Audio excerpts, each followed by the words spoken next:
Alright, this is how to make a rainbow rail for snowboarding. Alright, the things that you're going to need are some 2x4s, some wood exterior spray paint, and some trex.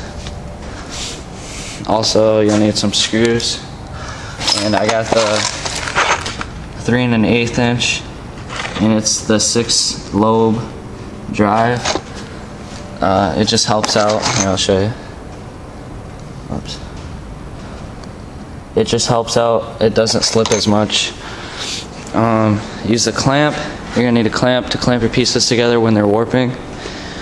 A tape measure, a pencil, piece of paper, easy square if you have one, or just use a normal 90-degree edge, screwdriver, and a saw. And that's it.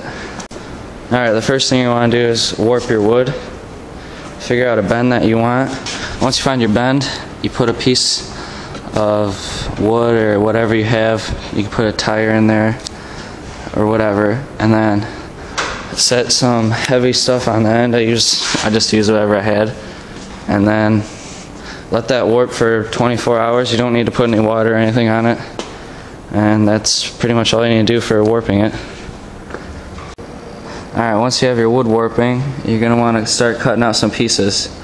So I drew mine out. I have 4 28-inch pieces. I have 5 9.5-inch pieces. I have 2 43.5-inch pieces. I have 4 37-inch pieces and 5 42-inch pieces. And what these are the 9.5s for the width, which is also, it's an inch narrower than this, so then it has a little bit overhang. So these are 9.5, all these tops, and then the bottoms are 43. Wait a minute, let me see. Yeah, no, these are 42 inches, the bottoms. I have 5 of those. And then these all vary, like these 28s. These are these. And then these next ones are 37s. And I took these measurements. I'll show you in a second. I'll show you how I took them. And this is 43.5. This is 37. And this is 28. Alright, now how you get these measurements for these lengths is you want to see how high you want your rail. For mine, I wanted it to be like 1.5 feet, 2 feet off the ground. So then you start with, 12 inches or 24 inches, whatever you want, and then you measure these. Like here in the center, it was 15.5. So then you do whatever your height is, and then you add 15 on it. And then I did one here in the center, which is 43.5. And then I also did one, I divided this whole length by 4 and then marked out where it goes. 1, and then 2, 3, and then 4. So then I measured this and got 9. So then I added on 9 to 28, then got 37. So then I cut 4 of those, and then this one's just 28 or whatever. My height is 28, so this is just 28 because there's no extra on that. So then after you do that, you're going to want to cut your angle on these. This part's kind of difficult. The one in the center doesn't have an angle on it because it's going to be flat, but all the other ones do. Now how you do this is you get a piece, just any piece, and then you cut it. Like for this, I angled mine. I went down like this, put it up against where it's going to go, then took the pencil and went like that, and it marks my angle on it. And after I did that, I had my angle, I cut it, and then I put it up against here and cut off that one. Then I also did the same for this one, like this. I put it upside down put it flat like this, 90 degrees, right up against the side, and then marked the angle there, and then that angle ended up being this. After I cut it, put it up against here, then I cut that one the full length, and then screwed on the boards, and it's ready. All I need is a little bit more and it's done. Alright, after you get these cut, you're going to make sure that's flush to the outside.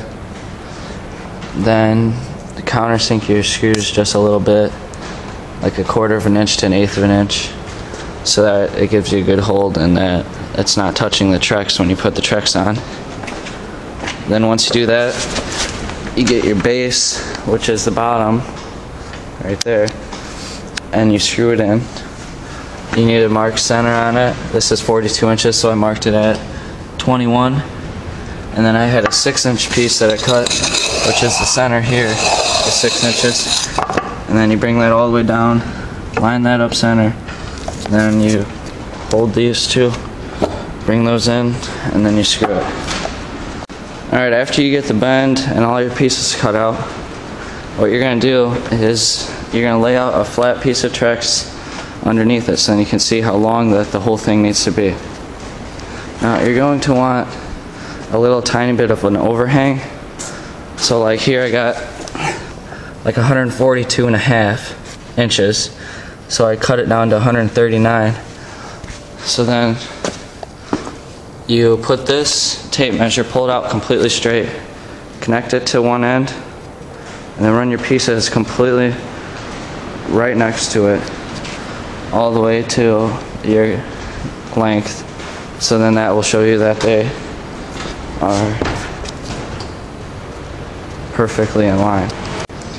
Alright guys, I'm done with the whole thing, besides painting it and putting the top on. So just like simple bolting patterns are, you put 2 in each side. This.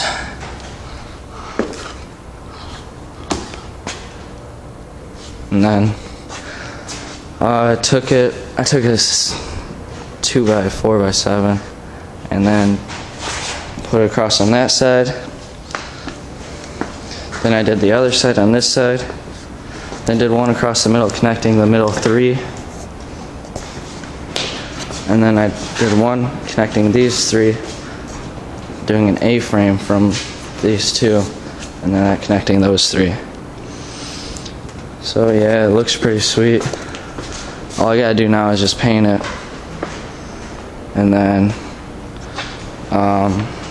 shred it, and that's it.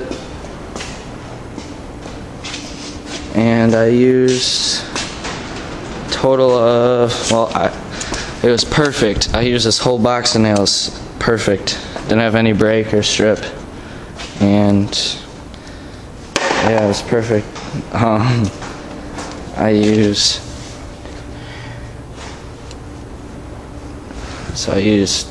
25 minus 12, so I used 13 2x7s.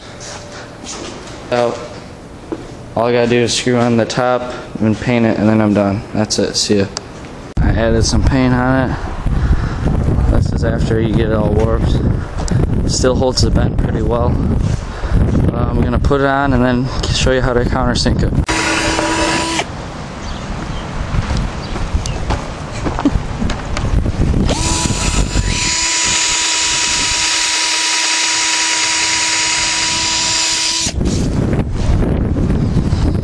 I only want to go down 3/4 of the way so it bites in. And you want it to be wider for the head of the screw and then a little bit narrower for the shaft of the screw. Alright, after you get those screws countersunk in there, you shouldn't be able to touch them or anything. You should just be going right over the top of them. Then you're done. Just show you a little bit. I'm still gonna add some logos and stuff on it, but that's it. It's pretty sick.